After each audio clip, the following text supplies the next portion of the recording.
Hi everybody, this is Boat here. It's been a long time since I've done any how-to videos. In fact, I don't know if I've ever done any for Amigos. But there's a project that I've been wanting to try for a while, and so I figured, why not do it now? So, I'll just kind of take you through what I've been doing here. We have here on the table an Atari 2600 joystick that has been taken apart. And, so I've lost the spring. Chances of me finding that again, slim to none. The 2600 joystick is very simple. What you have is a wiring harness with colored wires that correspond to traces on a circuit board. In every Atari 2600 joystick, the wire order is the same, so you know what goes to what. I took a picture just to make sure before I started.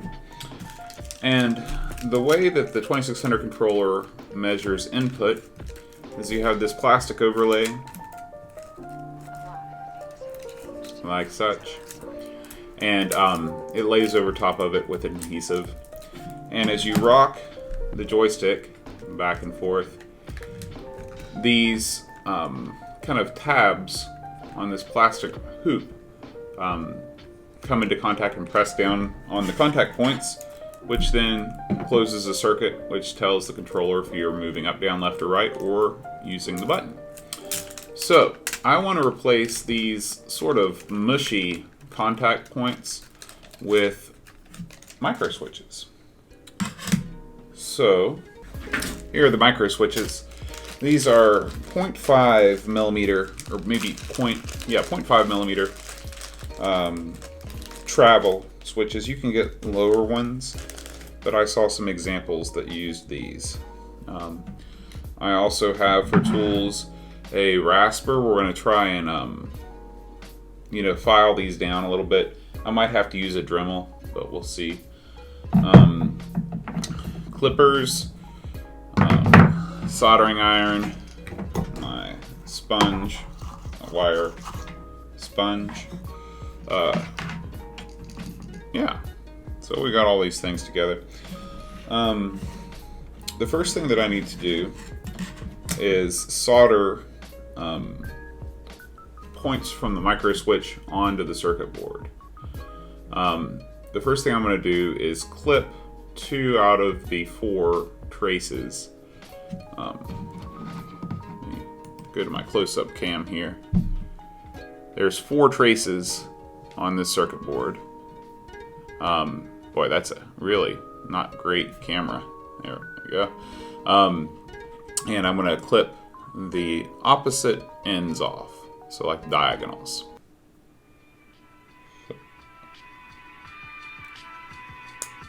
Okay. There's one. Gone into my keyboard. Sure to sort it out later.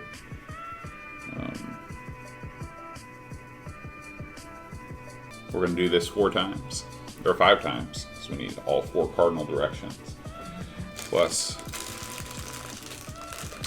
the button. And this is just to make sure that they don't short out when making contact.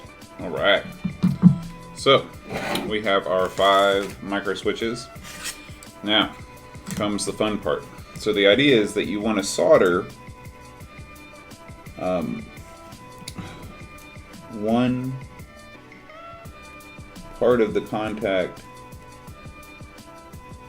on the grounding and one on the thing itself, or on the you want to complete the circuit. Okay.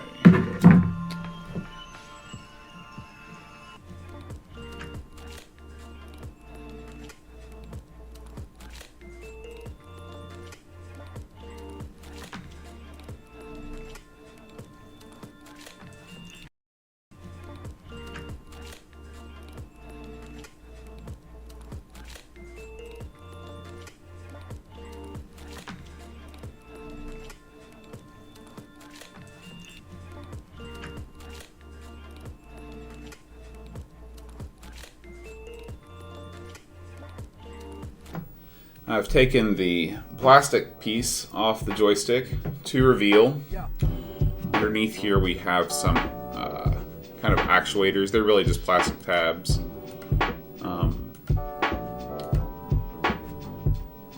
Boy, this camera is not great. You can see there these 4 tabs on the bottom. They push down the contacts, but if we leave things as they are, then I think they're going to be a little bit too high for these switches. So we're going to try and file them down a little bit. Alright, so I'm here at the Atari station, getting ready to check this thing out, test it out. This is the stick.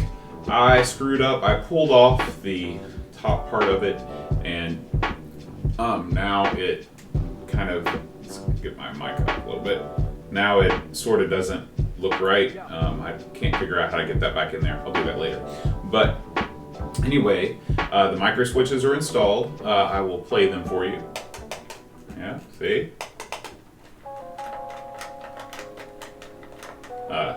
Can't hear it too much, but anyway, they're in there.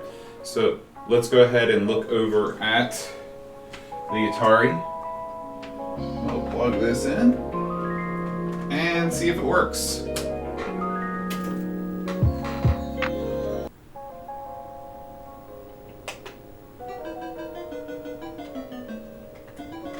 Alright, so this thing is now ultra responsive. Much better than the old mushy pads of yore.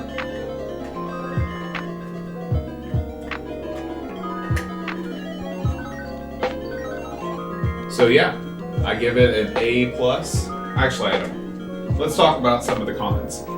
So if you are going to do this mod, I think you're going to have better results with 2.5 millimeter tactile switches instead of 0.5 millimeter.